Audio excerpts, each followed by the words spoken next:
Welcome to another stocked and loaded episode of the Sports Card Nation podcast, the show that brings you all the important hobby news, discussions, debates, opinions, info, and interviews with key hobby and sports dignitaries. Also, if you're good, you know we are going to give away something. Now, here's the guy that wanted the cards more than the gum.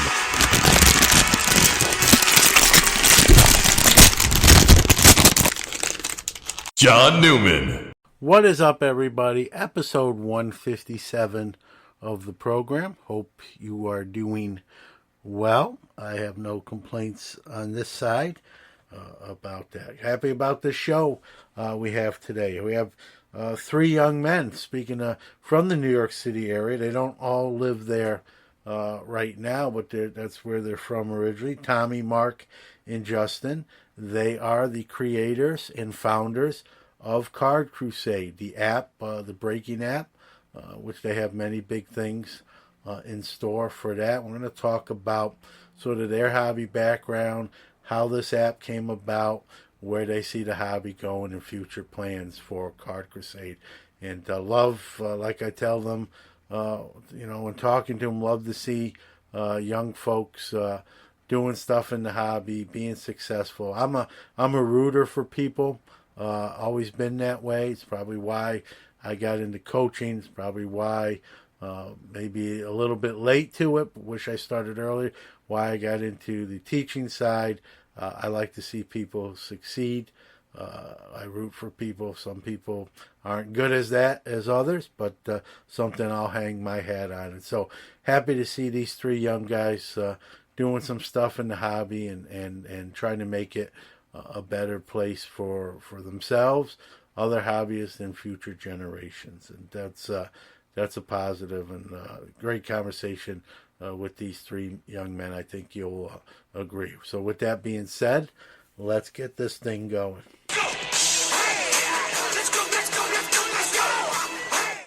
Hey guys, it's Tom for the Sports Card Shop. Just going to tell you about these new releases coming up. On 12/15/2021, Bowman Inception Baseball. On 12/15/2021, Panini Flux Basketball. On 12/15/2021, Topps Allen Ginter Chrome Baseball. On 12/15/2021, 22 Upper Deck MVP Hockey. On 12/16/2021, Lee Valiant Football. On 12/17 again, 2021 Ox Premium Baseball Collection. On 12/17/2021, Panini Contenders Baseball. On 12/17 again, 2021 Panini Impeccable Football. And last but not least, 12/17/2021 Topps WWE Wrestling. This week's Sports Card Nation listeners' exclusive deal is 10% off any in-stock hobby box. Direct message us on social @_sports card shop to get the deal. Take it away, John.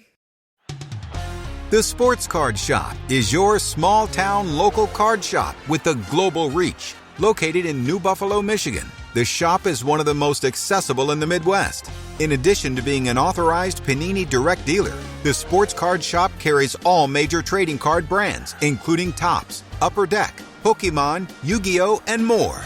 With all that new wax, 500,000 singles, and showcases full of graded cards, you're sure to find something great for your collection, whether you're just starting out or a seasoned collector. The Sports Card Shop is your one-stop shop. So call us, come see us, or visit us on the web and social media. Our phone number is 269-469-0140. Website is thesportscardshop@moco.com. The Sports Card Shop is part of the Moco Retail Group, connecting sports, the hobby, and people around the world. It's time for the Hobby What's Up, where we go around the hobby world and tell you all the latest news and breaking stories from the hobby we love. What's up? What's up? What's up? What's up?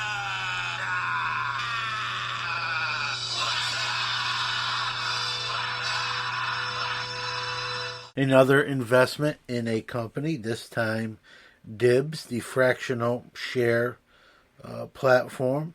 That's also going to a regular selling platform as well. They got a Amazon investment. Terms were not announced, and this comes on the heels of a $13 million investment they got in July from current and retired athletes. So money continues to flow to these companies, and I've said it before, I'll say it again. Not every one of these investments are going to be winners. Some of these are going to not return, I believe. It's just an opinion, just a hunch. I think we're seeing kind of what the market's doing right now, and that's going to play into it. So, are these companies investing, based on March 21's numbers? I don't think we're there anymore. But, the market can change just as fast as it's kind of come down. It could go back up potentially. So, did a card show this past Sunday. Again, another great show in terms of how well of cards sold. Also, was refreshing to see a lot of young people. I'll say that, and I saw a lot of young kids. I sold some vintage to a lot of younger. I say kids because I'm old. Kids can be anywhere from kids to young folks in their 20s. But saw a lot of kids. I put them age 15 to 23, interested in purchasing vintage cards, and whether they're purchasing it for them or to resell, that's obviously their business. But I saw a lot of interest there. I did have some conversations with some of them that I know it was for their own personal collections, and that's good to see. A young person buying a player that, quite frankly, retired before they were even born. That they kind of respect the past of the game, and it's good to see. I think it's a good sign for the hobby future, if you will. We saw this weekend the Hall of Fame inductions on what was formerly known as the Veterans Committee. 6 players or former players got in. Bud Fowler, Buck O'Neil, long overdue. Quite frankly, should have been inducted in 2006 when he was still alive. I would have loved to hear his induction speech. Sort of bittersweet there, but glad his family gets to enjoy the honor of him finally getting in. Minnie Minoso, Tony Oliva, Jim Cott, arguably probably one of the guys kind of borderline. Many thought he was a compiler of 25 seasons of pitching, but he's in. And guy I'm partial to. He died before I was born, quite frankly, but the stories my dad told and doing all the research I did on the Brooklyn Dodgers, Gil Hodges gets in. And I know he's sort of controversial when it comes to whether he should be in the Hall or not, but eight-time All-Star, 3 Gold Gloves, and many argue that he should have got more. He was robbed in that category. Many regarded him as the best fielding first baseman of that era. Again, 8 All-Stars, 2 World Series, 1 as a player with the Dodgers in 1955, and 1 as a manager with the Miracle Mets in 1969. And tragically died of a massive heart attack in 1972, the same year I was born, but before I was born. And many would have argued, had he not been stricken with that heart attack, he would have had a Hall of Fame managerial career because it was just getting started. And I agree. And between that short example of managing and those accolades, I'm glad the Hodges families gets to celebrate his induction. I wanted, one thing, I'm going to sound like his lawyer here. I spoke about this on Hobby Hotline this past week or Tuesday. Is, he played in obviously New York City with the 3 teams at the time, right? You got the Dodgers, the Giants, and the Yankees. And he played in the shadows of some, first ballot Hall of Famers, legends themselves, obviously, in Mantle, Duke Schneider, Mace, and even on his own team, with Schneider and Jackie Robinson. So he kind of didn't get as much of the limelight, but when you really look at what he did and the overall track record, could hit, could field, 353 homers. When he retired, he was third on the all-time home run list for first baseman. And so I'm biased. I would have voted yes, but glad he got in. And a little side story, growing up in Brooklyn, the Gil Hodges family owned Gil Hodges Lanes. It was a bowling alley that I frequented and bowled on many times as a younger man and kid. And I got to talk and meet with Gil Hodges Jr., his son, obviously, and Mrs. Hodges, his wife. And so kind of a little side story there. But happy for the Hodges family that they get to enjoy the induction. I think it's worthy. I know some will argue it's not, but he's in. Can't take him out, and I'm happy. Greg Morris Cards wants to buy your cards. A long-trusted name in the sports card business, Greg has been buying sports card collections for over a decade now. Any sport, baseball, basketball, football, or hockey, in any era, vintage or modern, will do. Just no junk wax era sets, please. To learn more and to sell Greg Morris your cards, go to www.gregmorriscards.com. Fill out the consignment sale request form and someone will get back to you on how to get cash for your cards. Also, if you're a dealer looking to sell your collection, Greg Morris wants to talk. Plenty of dealers use Greg Morris' massive eBay platform as a way to consign their cards. Take advantage of Greg's experience in the hobby to get more bang for your buck. Sports Card Nation, it's now time to chop it up with our featured guest on the one-of-one card shop guest line. Let's go! All right, I'm happy to be joined by three young men, Justin, Tommy, and Mark. I'm the old guy here. But I feel like we could start like a boy band, and I'd just be the old guy. Like I could be like Joey Fatone of the group. But these young guys are from the New York area, like myself, and I've gotten to know them a little bit.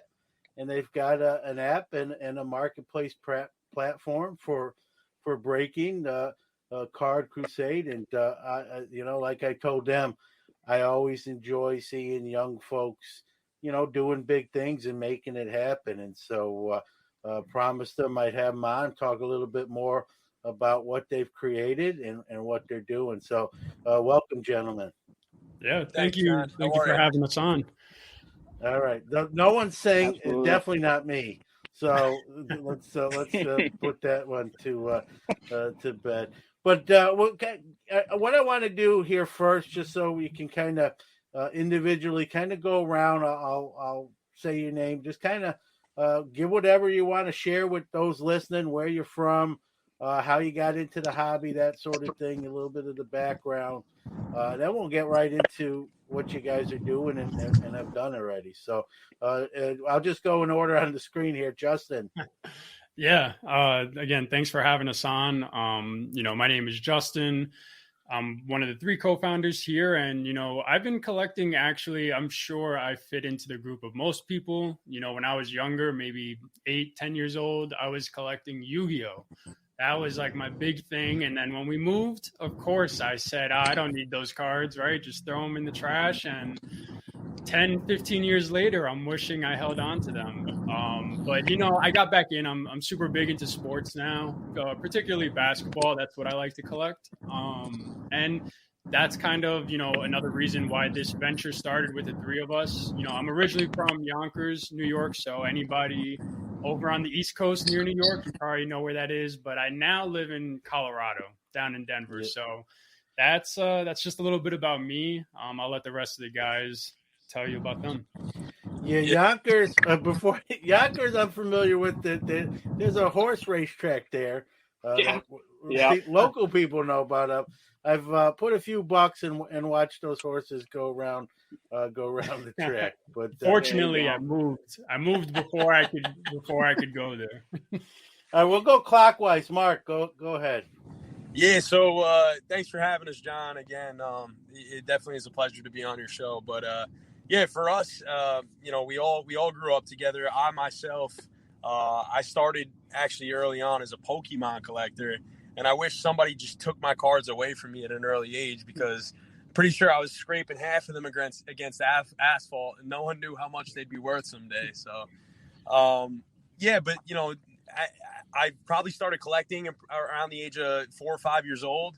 I remember my dad taking me to card shows at the Westchester County Center, which is, a New York guy. You're local, so that's, I believe, the Knicks G League team played there for a while. But yeah, ever since then, I've been a primarily basketball and football collector. I definitely did have my stages with baseball. But I can't really consider myself a true collector in the baseball space. I did stray in and out over the years, so I would definitely say my passion is really football and basketball when it comes to collecting. But that being said, yeah, it's since I've been 4 or 5 years old, I fell in love with this hobby. I love sports in general, so this was always a way to connect with some of my buddies. Speaking of cards that kind of fell under the mat at this point in the game, but I remember playing MLB Showdown, the game that you rolled the dice and you played those games with your buddies at the local town pool. So it's definitely been a career and a widespread itinerary for me when it comes to collecting. But I've definitely had my fair share, and I love this hobby. Awesome. Hey, last but not least, Tommy. Yep, say the best for last. But one of the other 3 co-founders, Tommy, also from Westchester, New York. We all grew up together. But before I met these 2 guys, I started collecting, I'd say, late elementary school from summer camp. I actually got my hands on a Mo Lewis. I think it was a McDonald's Mo Lewis cutout card. And I'm unfortunately a diehard Jets fan. So that kind of started it there. I also love the Yankees. My dad was a huge baseball card collector when he was growing up. Got some hand-me-downs from him, and it kind of started from there. I started collecting Pokemon, Yu-Gi-Oh! And like Mark said, I wish I knew the value on it, because I was putting cards into spokes of my bicycle tires during the summer to try to sound like a dirt bike. And now it's definitely very regretful. But, it really went on and off kind of as a hobby, got a little quiet. And I think with most people, it started back up with the resurgence of COVID. I started to see prices spike back up. People flooding the stores to get retail wax. And that really sparked it again for me for the last 1.5 years or 2 years, where I really, really picked up again. And, the 3 of us started, and we've got this app going. Yeah, let's thanks, Tom. Let's talk about that. Like the app's Card Crusade. Yep. You were nice enough to kind of reach out to me and share it in its early stages and say, hey, we're fans of yours. We kind of want to talk about this. Maybe when we get closer to, fruition with it, you've arrived with the app. But before we get to where you are, I got a little bit of this background in talking to you, but obviously for those listening to the show, they don't know yet. And so kind of tell us how this kind of got off the ground, whose idea was it, how did it get started? In other words, how did you get, from point A to point B where you are today? For sure. Yeah. Go ahead, Mark. Go ahead. So Justin, I'll give him the credit. Justin reached out to Tommy and myself one day, and he was like, listen, guys, like, we're all business oriented. This actually started out in our stock trading group chat, where, it really just came to, hey, listen, like, this, what's something that we're passionate about that we wouldn't mind working on every day, right? And I think that's kind of why, we were so passionate about it for so long, because it didn't start out as just like a business, right? What's something we care about that we don't have to pay attention to like we do our day jobs, and what do we enjoy to do, right? So he reached out. He's like, let's come up with a platform. The idea kind of started out as a full-scale social market platform for sports cards, right? let's look at eBay, all their fees and the problems that, the collecting community has with eBay, right? On the other end, you look at different marketplaces and the way that the community is able to interact with each other regarding, trading, buying, auctioning, whatever it is. We felt like, there's a lot of holes in what's available to the consumer right now, right? But then we looked at each other and we're like, who are we kidding? We're not going to just take out eBay, I wish you would. Right? Somebody has to, right? So, I'll give the credit to Tommy. Tommy's like, listen, guys, what's a niche part of this market that really needs work? And that's where we decided to focus in on group breaks. So we looked at what was out there right now. You have Instagram, you have eBay. There's a lot of pain points, right? Out of that payments. There's no the live streams on Instagram or Buggy. You're constantly asking people like, what's your address? As a breaker, your DMs are cluttered with last week's breaks and trying to get people's payment info, their Venmo, their shipping address. That you're going on Excel and then running a randomizer. It's really messy, right? And then, you even have the guys that are super traditional that are taking a sheet of white paper and they're sitting in their live trying to get a break filled for 20 minutes before they could even get it going, right? So we took these pain points into consideration and we're like, okay, let's attack group breaks, right? Our plan, long term is to get into that full scale social market platform. So kind of like Instagram meets eBay. So you have all the buying capabilities, whether it's a buy it now or an auction. But you also have that aspect where the community is allowed to, just talk about the hobby and really get involved and not have all that card related stuff convoluted with the other stuff that you find on Instagram. So, we kind of wanted to make this a space specifically for the card collecting community. And I must say that is our vision long term, is to stay with card collecting. But that's kind of how we started to gear towards specifically group breaks. So when you came up with this sort of idea, when was it? So how long did this take from thought to oh man, existence? I think Justin shot that initial social marketplace platform idea. I want to say February or March. Yeah, it was right? About March. And then as we're kind of doing the research of how to approach this, I think we transitioned into group breaks in April or May. Mark, Justin, right? If you correct me if I'm wrong. Yeah. It was probably about May. Yeah. Yeah, we worked on it for a good couple months, Tom, for sure. Yeah, kind of getting to all the wireframe and the skeleton of it ready. And then, I think we went in under development, I'd say June or July timeframe, early June, I want to say, officially under development. And, we launched early last month, October 4th. So it's definitely been a process, but it's been fun. And, it's just the beginning. So we're just getting started and we're looking forward to it. I want to step aside for a quick break, but we'll be back with the guys from Card Crusade. Sports Card Nation is back with Justin, Tommy, and Mark.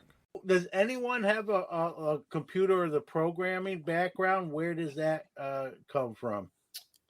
Yeah, so it's definitely not traditional. Neither of us are that technical background. Luckily, we've made some connections. Like Mark said, we've all been pretty business savvy. I don't know if savvy is the right word, but we've just always been involved in this space. And so we actually had a couple connections that were able to put us in touch with developers who were great to work with. These guys, they're amazing. They're definitely skillful. And so we've been working with them ever since. And we're hoping to make that continue. But, it's unfortunate that neither of us are that technical guy, but we got lucky and found a good group of guys to help us out.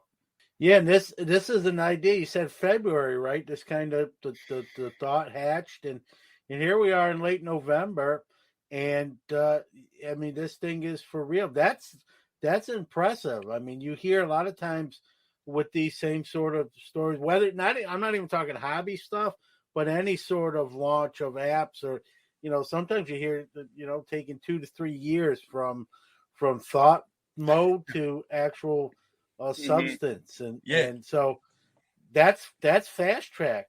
That's kudos to you guys. John. We I feel like I'm stealing Mark's thunder here, but No, you got it. You got it. So when you're building an app, you're supposed to have an MVP, minimum viable product, and it's supposed to be really simple, not all the craziest features, just something to get to market quickly. And we thought we were building an MVP, and then when it came time to launch, we realized, well, we have in-app live streams, we have in-app auto-populated shipping labels, in-app randomizer. We have a little bit more than an MVP here, and that's part of the reason the process took so long, is because we kept adding little features here and there, which at the end of the day, I think, I speak for all of us that we're very glad we did that, because by the time we launched, we were able to launch with a good product that we were happy with. And now at this point, it's just making it better. But I think that long process of building it was useful just for us to learn that process, right? For sure. Absolutely. I got to ask you guys, I've had folks on the show before that have came up with either whether it be a platform or a product. And I always sort of ask this question because, everyone sees something get invented or created and they think it's the easiest thing in the world that everyone can do it. For sure. And I'm not trying to be a dream crusher either. Like, if you have an idea, go for it. Yeah. But I don't think people realize until you do something yourself, you realize how difficult it actually can be, which makes it all the more satisfying when it's done.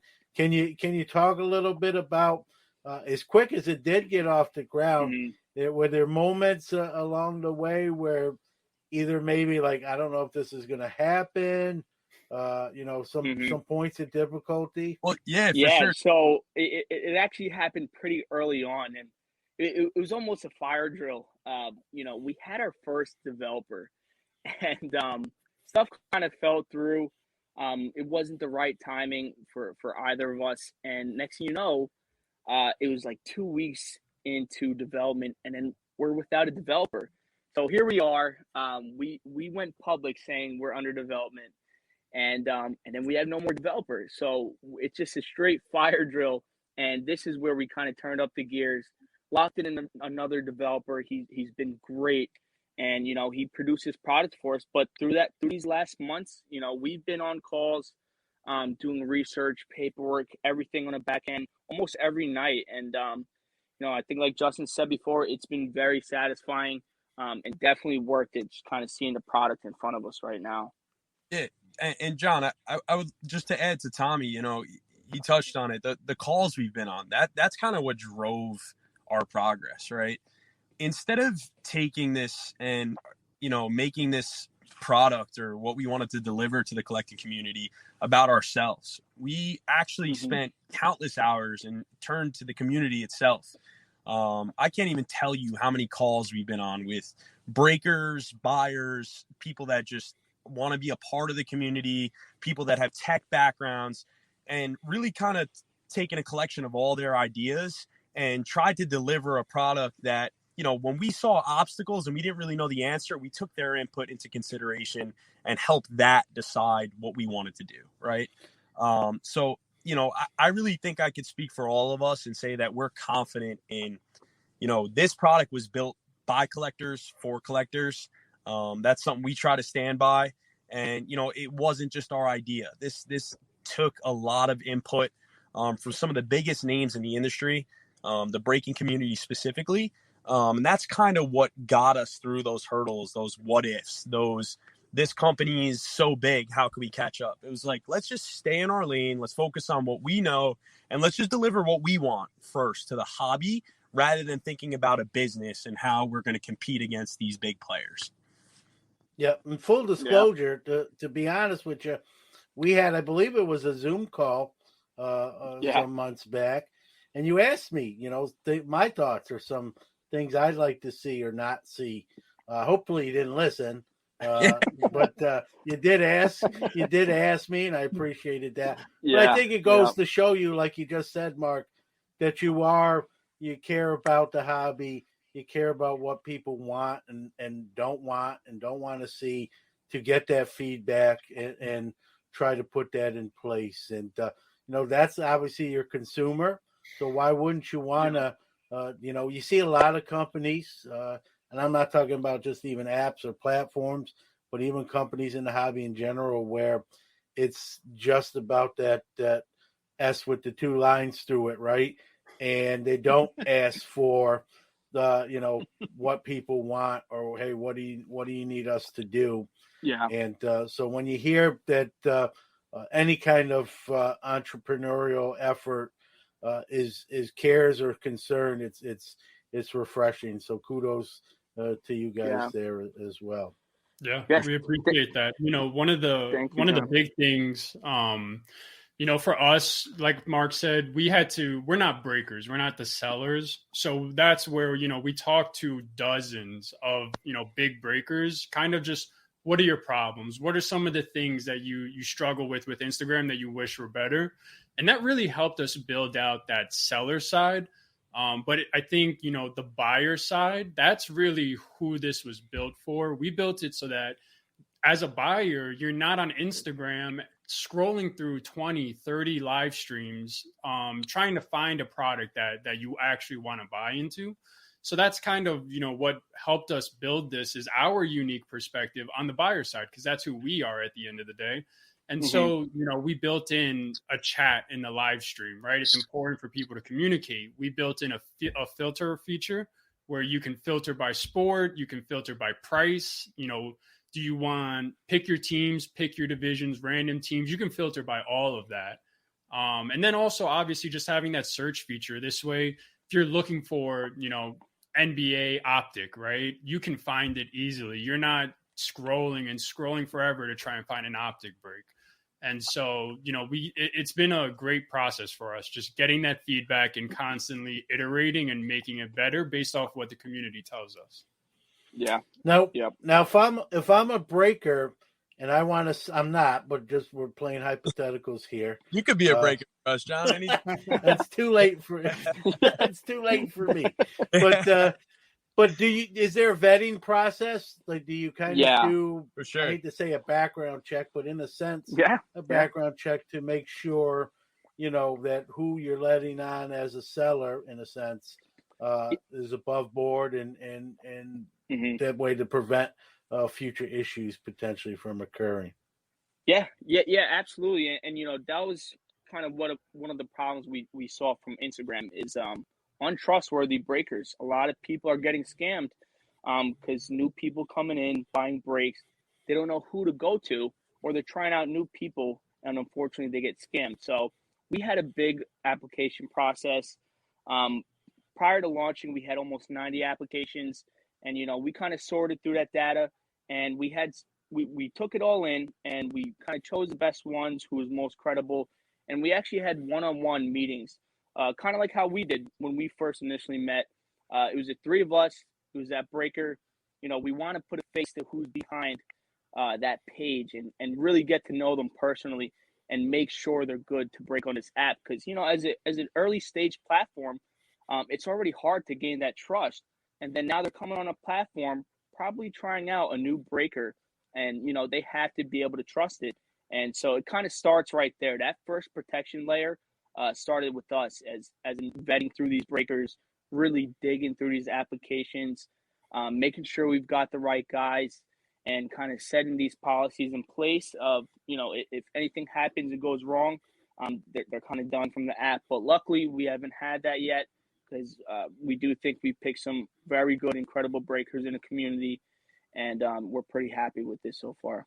Yeah, that's big. That's important. That's, I think, the worst thing that can happen is and the sad part about it technically, if something like that was to happen, it's technically not even your own fault. It's someone else's unscrupulous or wrong behavior, if you will. Sure. But obviously it'll reflect badly on you, unfortunately. So the fact that you're vetting these people, kind of feeling them out, getting to know them a little bit before, they're allowed to represent Card Crusade. And that's just, I think, just smart. And it's good that you're doing that. Again, people slip through, the cracks. I still don't think it's always going to be a platform's fault, right? People get through TSA at the airport.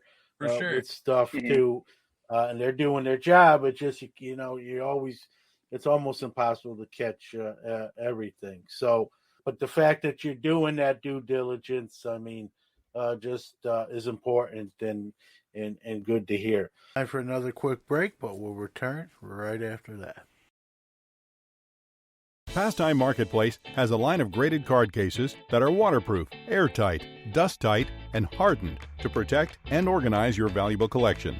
Each of our cases come with pre-cut and pre-formed foam, so you don't have to cut and tear the foam when you get your case.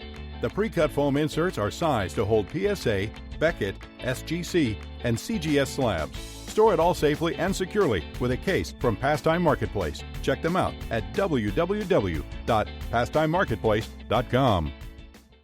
We are back with the guys from Card Crusade. When did the app launch officially? I believe it was October 4th. So we're coming up on 2 months, which is crazy. Yeah. Yep. So for those that don't know, that we can make this a little commercial inside the interview. What is Sell Card Crusade? I mean, it's live, it's real. But what for those listening, explain it to them if they don't know or haven't used it yet, what it is and what it entails. Yeah, John. So that's for us. Those are the kind of people that we want on our platform, right? We want people to get introduced to group breaking through our platform because, in our opinion, we feel like we make it easy for them, right? As of now, like we said, Instagram has, a bunch of kinks. If you're just a collector and you're not really sure about breaking, you just hop in a live and it's a bunch of dudes going crazy on a Thursday night over some guy ripping a pack open and you're not really sure what's going on, right? So what Card Crusade is it's a group breaking platform for both buyers and sellers, right? What we do is we just facilitate the transaction. We allow buyers to find breaks that they want to buy into, and we allow sellers to broadcast and show their product and, put them out in whatever format it may be, whether it's a pick your team, random team, pick your division, or, so many different formats of different group breaks. We have different features. Justin mentioned the filter option. It allows, buyers to not have to click through all the people they follow on Instagram to find a product that they're looking for. So this benefits both buyers and sellers or breakers in this situation. Breakers, obviously, at this point, a lot of what we said to them is they're going to get a whole new group of buyers that they don't see on Instagram. We find that Instagram is that place where, each breaker has a loyal following, and that seems to be the same consistent group of guys that are buying into it, but they're not getting exposure into the other aspects of the buying market. So we think that these filter options will allow for a breaker to come on our platform and get those buyers that are kind of just looking around for the product that they want, right? Back to your question about what is Card Crusade? It's a group breaking platform that allows people to just come into a platform that they've never, had the opportunity with Instagram. Teams are just organized. It's a description. It explains how a box is going to be broken, what they get out of it, what's going to be mailed. And, for a breaker, they have shipping labels automated. They don't have to worry about users' addresses or payment information. They could hop on. They set their schedule for the week. They hop on. Buyers log on at 7 p.m. on Wednesday night when it's scheduled for. They watch the break and everything's right there. It's really just a simplified process to group breaking. How many at the time of this interview? How many different breakers are on the platform? Yeah, right now we have, I believe it's 5 breakers. Four right now. Four. Yeah, so we want to add more, right? But you also got to understand, for the breakers, it's a business at the end of the day. For although they might be in the hobby, they're still spending God knows thousands of dollars to host these breaks. So as we build up that the buyers and the sellers, we can grow the platform together. But we do have 4 breakers right now, and like Tom said, they've all been vetted by us. So we think we got a good group of guys. Mm-hmm. Yeah. What are the future? I mean, what you can share. I don't want you to give away, the secret sauce either. But well, I mean, what are you're 2 months in here. You're in the early inning. You're in the first inning, truthfully. Yeah. Yep.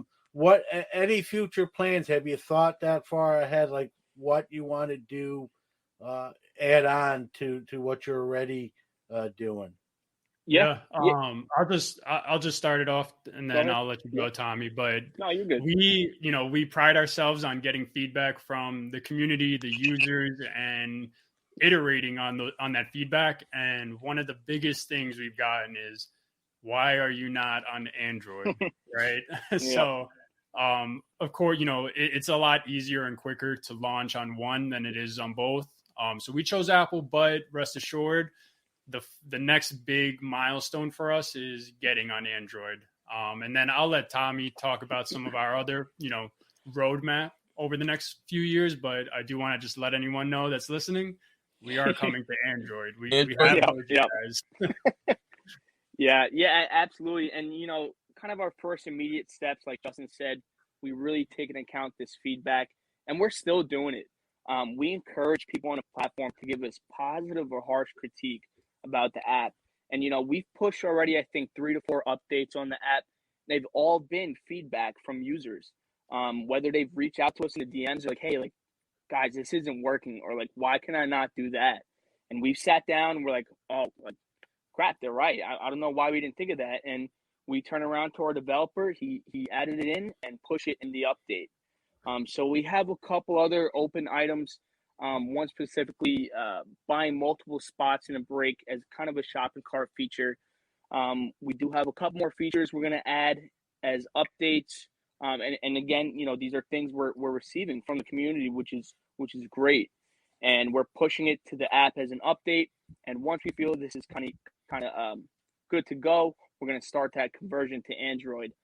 And, once we're on Android, our next steps, I'd say, without giving away, I guess, too much details, we're going to continue with different varieties of breaks and also expand into live streams. That's kind of right after the Android move. So we're definitely looking forward to it. Yeah? Might as well. Yeah, so we're going to get into live breaks, John. Pretty simple as it is. So do you know what live breaks are by any chance, Sean? To me, I'm probably, again, I'm the old man. I'm like we're talking about boy bands. I'm like the Lou Pearlman of this group. But if anyone knows who that, but to me, a live break is where you're literally watching the break in real time. That's how I would describe it. Yeah. So you're pretty close with that, and that's kind of what group breaking could happen in the background. We're working in right now. Actually, one of these updates is archiving the group break. So for people that can't make the set time, they're able to go back and watch, what happened, last night and see what cards were pulled for them. But for live breaks, we're trying to integrate a system where, a breaker could just go live. He has different types of wax, whatever products you want, different prices listed, kind of just on a menu feature. And, as a buyer, I could just hop in during, say Justin's, 7:30 live break on Wednesday night. I could hop in and see what he has for sale and just buy one of those products. Justin will rip it. He'll package it up nicely and then ship it out to me. Okay. All right. See, I refer to those as personals. Percy's. Yeah. Percy's. Yeah. All right, but that works too. That way, on a whim, you want to get some product. You want to get, see how lucky you are. You can, and it's all you. You're getting everything you see. You don't have and there's no randomness. You don't have to worry about getting the Denver Nuggets. And it's another thing we see common on Instagram too. They'll go live and list the title as running Percy's all night, and they're just kind of sitting on the live, and they have the wax in the back, and they have a printed out menu, and people are joining the live, and they're like, "What do you want?" And they have to type it. They have to Venmo or Cash App them. The guy rips it. Then after the live stream, asks for the DM, And here we are. We just want to simplify this whole process. The breaker can pre-list. He actually lists out his menu, schedules his live so people get notified. He goes live. Buyers can come in and click a button and see his menu right there, purchase it on spot. It's in the queue for the breaker. He rips it, gets his shipping label, and ships it off. So we think we're also just really simplifying that process and just making it easier and much more enjoyable for both sides. I'm going to step aside to hear from one of our great sponsors, but we'll be right back after that. Iron Sports Cards is your #1 source for all your PSA and other grading submissions. Their elite status improves turnaround times. Heck, they even provide the card savers. Their chat rooms provide updates on all your submissions. They also offer wax options and single cards to cover all the bases. Check them out on Facebook at Iron Sports Cards Group or on the web at ironsportscards.com, or even give them a call at 1-877-IRON-PSA. Rob's got you covered. We are back with the guys from Card Crusade. Well, one thing, again, I'm going to sound a little bit like a broken record, but I think it needs to be said. You guys care about the consumer end of things. You like you said, those updates that you did, the 3 or 4 updates you did, were all based on consumer and customer and people's feedback, and that says a lot about Card Crusade and the folks behind it, being you guys. That you care about that. That's, I think we've seen that, besides, the pandemic year, to me, one of the things when we talk about years and you look back and 2021 is going to be the year, besides obviously the pandemic is the #1 story, but lack of customer service this year. And the pandemic became just an easy excuse to point to for companies to say, hey, we're shorthanded. Hey, we're, and I'm not saying that wasn't a factor somewhat. I'm not, totally blasting them, but it's a convenient excuse to use and fall back upon when you don't offer customer service. All you got to do is go on social media to hear the horror stories. I was on hold for 10 hours. I called up this company. I was on hold for 3 hours, then it just hung up. And, I won't say what company, but I had to make a call, and I was on hold, and I was at work. And so I said, you know what? I'm not going to hang up. It was hours. I said, I'm just going to put this on. I'm going to plug it in, get it charged, have it on the charger, put it on speaker. We'll play who blinks first, right? Yeah. 9 hours. Oh, 9 hours. I stayed on the call. Other calls came in. I'd keep it and switch over and then come back, still on hold. Wow. John, I'll give you that's good. Yeah, that is just to see. Like, I wanted to be like, all right, I'm not, they want me to hang up, I'm not gonna hang up. And someone actually answered? They answered when I was driving home from work. I kid you not. I went into my car, hooked it up there in the Bluetooth, and I was driving home from work. They're like, I almost said, "Well, come, I'll tell you guys when we're not on the air." And I'm like, I'm like, this is 9 hours, and I don't think the person itself, in the person's defense itself, I don't think they knew exactly how long I was actually on hold. They just answered the queue, you know what I mean? And of course they do the typical, I apologize, and away went. And I will say the issue I had was fixed. It just took 9 hours of good thing I got unlimited data on my phone. That was my next question. Charger How at my much did you desk. get charged? But it almost became a game. I'm like, how long is this going to take? Matter of fact, I thought it would just get this code before they even answered the phone. So I was I think I even laughed at first when finally someone did pick up and So, but to me, this year is going to be, besides the obvious, it's not been a good customer service year, and the pandemic is a convenient excuse for these companies to point to. And so the fact when you see a place, in your case, that cares about that and doing the due diligence, I got to give credit where credit's due. And so good for you guys. You said it's coming. It'll eventually be on Android. So Rome, the old adage, right? Rome wasn't built in the day. There's and that's typical for most apps. It's very rare that a new app comes out on both exactly at the same time. It's more the exception than the rule. And so, and I think too, once you get on Android, I'm an Android guy, and I think that'll open up, a lot of possibilities too. I mean, there used to be, I used to be an Apple guy and actually the rest of my house I always have battles with my son. But I like to customize my stuff on my phone. So But I used to be an Apple guy for many years. But and Apple used to be way out in front in that competition. But that gap's really closed recently.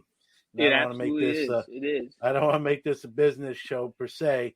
But when Steve Jobs passed away, some of that creativity seemed to go along with them, and so definitely. I kind of switched, but there's a lot more people using Androids. It's not the number one. Apple still holds the belt, but it's cutting it close. It's cutting it close. Yeah.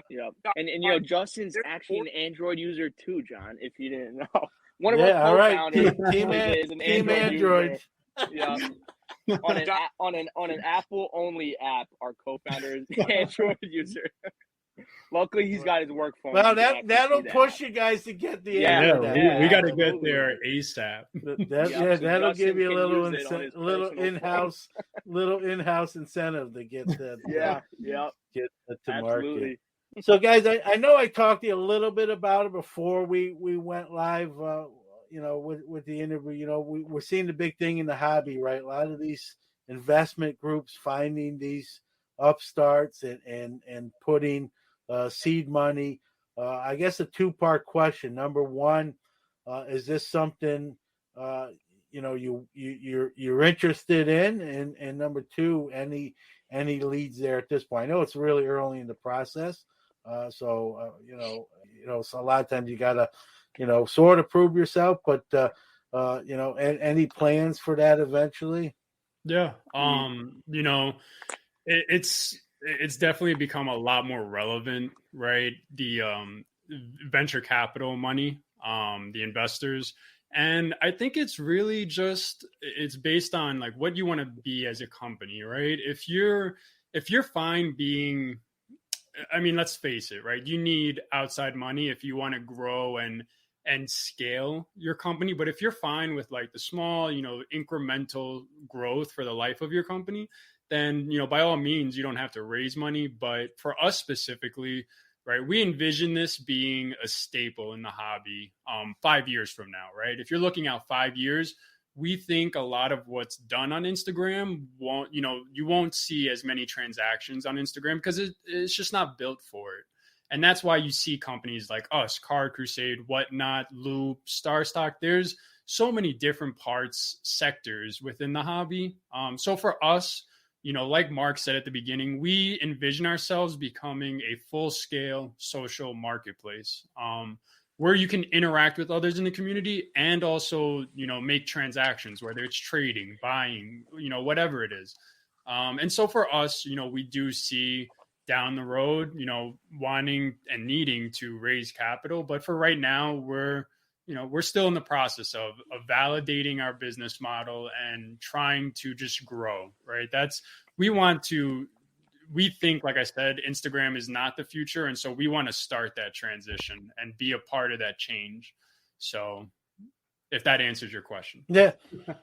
No, perfect. It does. And again, to scale and to get bigger, and it's very common now, like you said, and I mentioned that, it's become more the norm than ever before. And I think sometimes you need to use all those assets and possibilities to get to where you want to go. As long as you get, and I think you guys will be like that, where you don't lose sight of what the consumer wants or needs, and because ultimately they're the ones that drive what you're doing, but I sense from you guys that's where your mindset is, and that's important. So, well, but John, another big thing with that is, we're trying to disrupt something that people are doing already, right? Like whether it's they're just hopping on Instagram and they're messing around and chatting with buddies they've had for who knows how long, or they're taking part in community events, whether it's card shows or whatever. That's where people are doing these kinds of things, right? And with our vision, we're like, hey guys, we're Card Crusade. We want to help you out.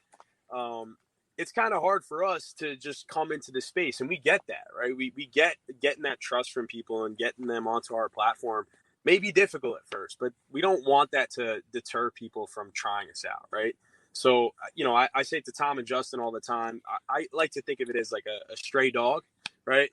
A stray dog, you're not going to get them to trust you right away. But once you show them that, listen, I'm here for you, and our commitments to you and providing something that's going to, better you and give you a better quality of doing, this community and every aspect within it. That's kind of our vision here at Card Crusade is, how can we, get the consumer to feel comfortable with who we are and get them to realize that what we're building is really for them, not for us.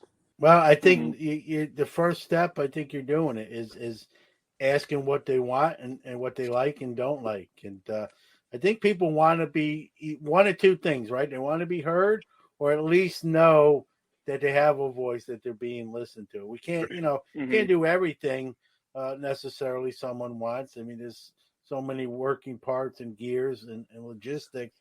But if someone knows, hey, they at least listen to me, and some of what I said I know is probably going to happen, I think that goes a long way to that. It's a great analogy with kind of the stray dog too. Just don't offer anybody dog treats. Yep.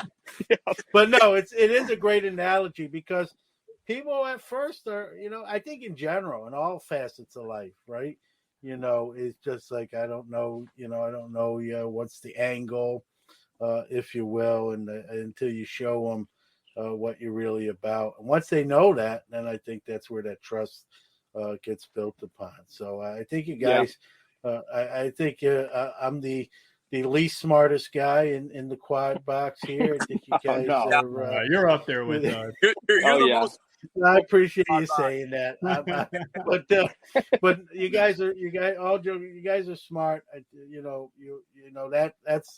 That goes a long way in itself, and I'm excited to see where you guys wind up and keep going to. Another quick break, but we'll return with the fellas right after that.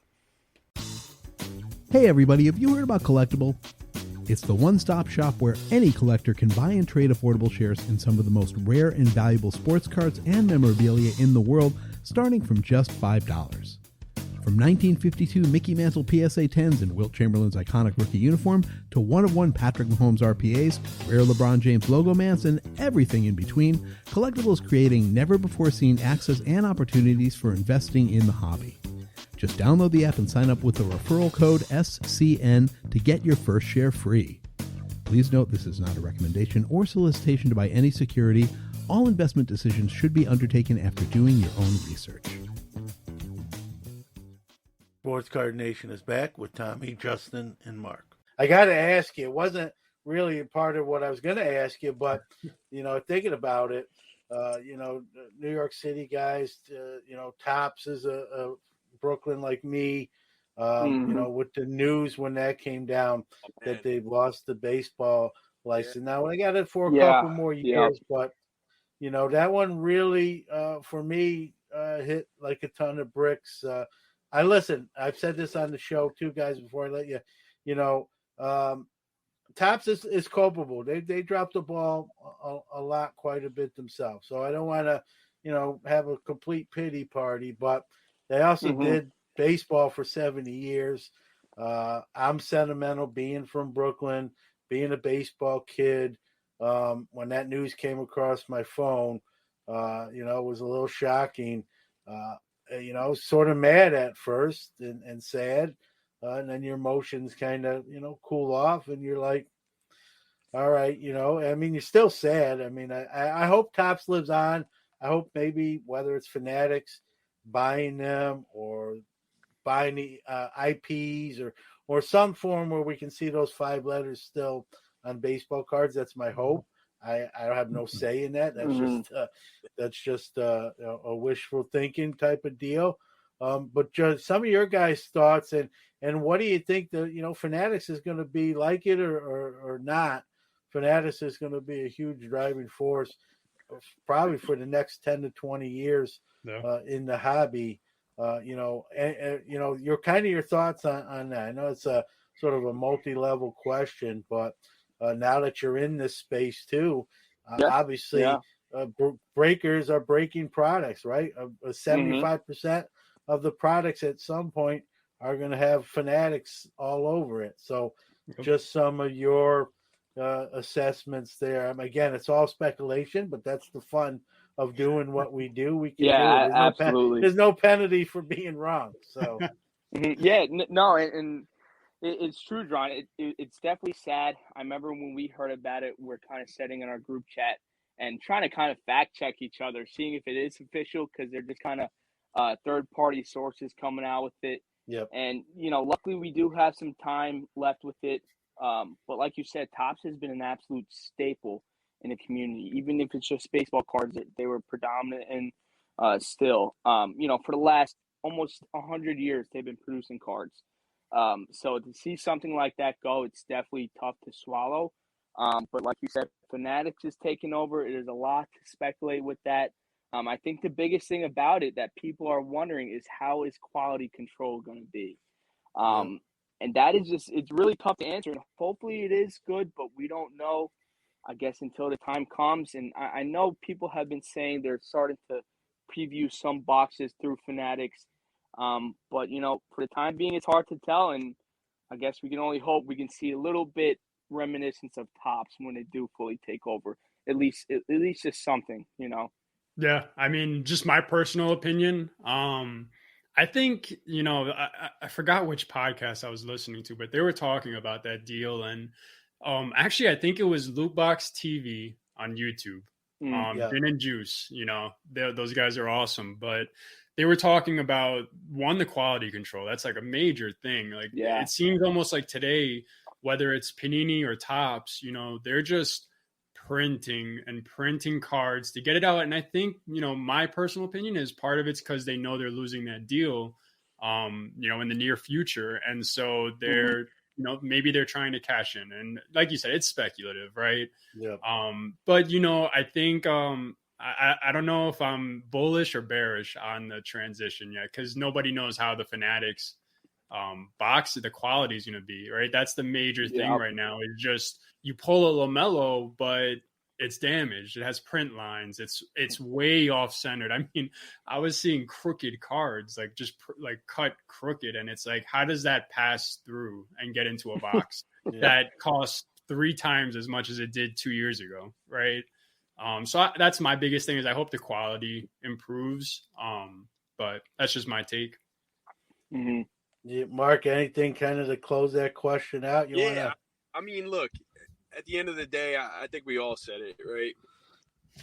Topps is a staple, right? Tom said it, hit it right on the nose. Fanatics, I do want to give them benefit of the doubt, though. I don't want to go into it. I feel like a lot of people in this hobby at this point are like, it's not Topps. I don't want anything to do with it. I actually have a buddy at work that he was telling me a couple months back when I was working at my company that he was distraught. He came over to me in a full blown panic that this is everything I grew up on, and I'm sure that's kind of how you feel in the same sense. Like, this is everything I have. This is what I've been collecting for years. How can I get to a point where I could accept this new company where everything I've built my collection on has been Topps. Primarily baseball guys. So for him, it's a big transition. But, being about the hobby and the growth and the expansion and where we want to see this in, 10, 20, 30 years. And, what's important to us, too, is, transitioning that onto a younger generation. Young guys ourselves, I feel like sometimes we feel like we may be the last of it, but it's important that we pass it on to kids even younger than us that are going through it as well, getting them involved. We should be optimistic. We should give them Fanatics the benefit of the doubt. I know they make some good jerseys for the NHL. I'm a Rangers fan, so yes, I want to give I'm a Rangers fan too. So there you Oh go. man, I do want to give them and hopefully they're a good product. I agree. I mean, there's nothing I can do to change anything. It's sort of like for me, it was almost like a friend dying. You know what I mean? Like someone you grew up with. I'm 40. I'm 49, and they've been around ever since I've been around. They were there before I was, and it's sort of like if the brand dies out, if there's no buyout or any kind of subleasing or agreement, and that's the end of Topps, it's going to be. I'm not gonna lie, it's going to be a sad day. But at the same time, I'm not getting out of the hobby, so it'll be weird because I'm gonna root for Fanatics to do the best they can because these are products that we're gonna own and buy into and buy. Yeah, you don't want them to fail, but it's almost like sort of rooting for someone that killed your friend.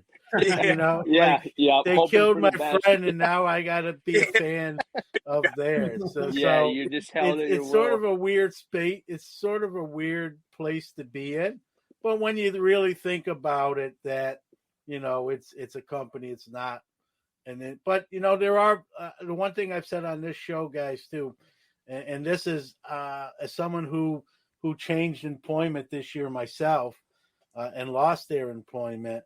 It's a scary thing. And so that's a thing I think about is there's going to be people very important and smart people with families that if Topps doesn't continue to make all the products they have at this to this point, some of those people are going to be let go. I hope they land on their feet. If that's going to Fanatics, then great, or somewhere else, that's great. But there's the human aspect to that transition too. And listen, I'm guilty of it too.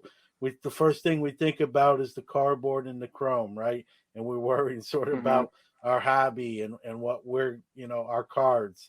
But there's that human element when companies lose a contract and have to downsize. So I know some of those folks have been on this show. Yeah. And so, I think about that. And as someone who went through that this year personally, I think it hits home to me even more. And it's funny, Tommy, hearing you say it was coming in from another source, and it came across on my phone, and on the phone the notification's only like 1.5 lines, but I read it, and it says Topps loses baseball contract, and so. Yeah. When I first read it, I said, well, maybe it's like a segment. Maybe it's, something on the smaller end. Big bobbleheads anymore. I must be reading that. Like, this isn't what I'm first thinking, So I actually obviously opened it up and read the whole piece and read it 3 times, read it 2 more times because when it said what sort of I was fearing, and I'm like, I got to be reading this wrong. I got to be missing something, and, I read it 3 times. It didn't change the 2 times after the first time. And then it really sort of hit home where we're at. And I think, like it or don't like it, doesn't matter. I think it shows, the hobby. It's still a hobby, but it's big business as well. In case for those that were doubting it, you can put those doubts right to rest because this is a big money deal, rumored to be 10 times more than Topps ever paid previously. The one thing I really dislike about the deal, the number one thing, guys, is it's reported to be a 20-year agreement, and I just don't. I just think that's too. I don't think Topps should have got 20-year agreement, and they did it for 70 years. So. That's just way too long to get, and maybe it's coming from a place because I'm married 22 years and I realize how long 20 years actually is because I'm living it. But that's a long time to give to, they're a very successful and great company, but in this space, as far as producing the cards, this is a new a new venture for them in a sense, to give, in a sense, a new card company. I'm sure there's some small print and fine print and out clauses in that, but just to give someone 20 years, that's too long. I would rather see 5 or 10 years. That way, if this new company in the card space doesn't do a good job or what have you, Right. you don't have to, you're not necessarily locked in, like a roller coaster where the bar comes down for 20 years. You can get out. So I don't know. We'll see. It's definitely going to be interesting to say the least. And I've talked about it so much at nauseum. And here we're 2 years away from even seeing anything of actual substance. Exactly. That's the crazy thing. I don't know how much I've talked about it, and we're still 2 years away. And there's going to be more deals and announcements to come in the next 2 years too. So it's crazy. The hobbies, every week there's some other story. I mean, that one's the big one to me for this year. I don't think anything's going to top that at this point. But, just every week, when I first started this show 3 years ago, I'd have to literally what am I going to talk about for an hour, right? Now it's like I have no problem filling the news portion of this show. You're good at it. It's crazy, the news cycle now in the hobby, but that's where we're at, man. And it's crazy and it's fun. It keeps an old guy like me on his toes. Maybe keeps me a little bit younger than than I normally would be. At least feel a little bit like that. So, but I want to thank you guys for spending some time with me talking about Card Crusade. As always, I give the guests, tell people where to find the app, and so that way they can get it and use it and all that good stuff. And even if potential breakers want to get in touch, how they may do that as well. Definitely. So you can find it now on the App Store. You could search this Card Crusade live card breaks, and it'll come up on the App Store. Again, that's for iOS only at this point, but we'll be expanding into Android within the next couple of weeks. And then, hopefully even sooner, right? That all depends on how easy it is for our developers to transition the backbone that we've already created. But then with that, we have our Instagram at Card Crusade. And, like you said, for breakers, if breakers or buyers or anyone wants to reach out, we always have our email open, support at Card Crusade, or you could go to cardcrusade.com and fill out a breaking application and just plug in with us there. Awesome. And listen, folks, this is not lip service. You heard it with them. They care about the consumer. They care about the product they're putting out there. And that's both sides of the aisle. So if you're a breaker, they care about your needs. And if you're a consumer, they care about yours as well. That's sort of a lost art, it seems like, in the year 2021. But, you guys seem to we definitely are trying to turn that around, Don, from personal experience on our end, too. So, well, I appreciate that about you guys. Hey, have a great rest of the year. We'll stay in touch and all that good stuff, and have a good holiday season. Thank you again for having us on. We really appreciate it. Absolutely, John. Really appreciate having guys like us on your platform. Thanks, John. Have a good one. You too. What doesn't one of one card shop do? From box, case, and personal breaks, there's always fire being pulled. They offer bulk grading subs, and their large store located in Strongsville, Ohio, offers an incredible selection of sports cards, non-sports, and authentic autographed memorabilia. Steve and family will treat you right. Check them out on Instagram at One of One Card Shop or on the web at oneofOneCardShop.com. All right, folks, that's going to do it for episode 157. Thank you to Tommy, Marc, and Justin from Card Crusade for letting us in behind the curtain to what's going on there. Definitely check out that app and more things coming to that as well, as they alluded to. And again, nice to see some young folks doing some big things in the hobby. Thank you out there who listen to this show and make it what it is. I can't thank you enough.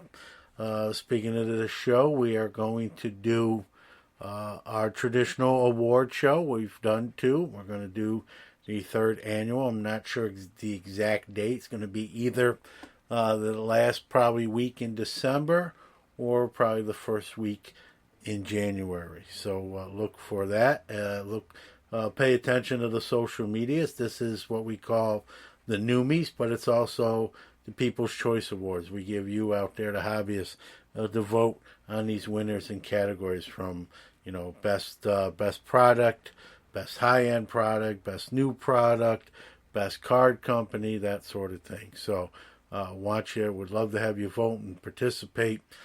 We run a democracy here and see who the folks who are buying the product, selling the product, vote for these categories. So look for that, like I said, coming up here in a few weeks. So with that being said, we hope you're well, continue to be well, and we'll see you here in a week. And always remember, the hobby is the people.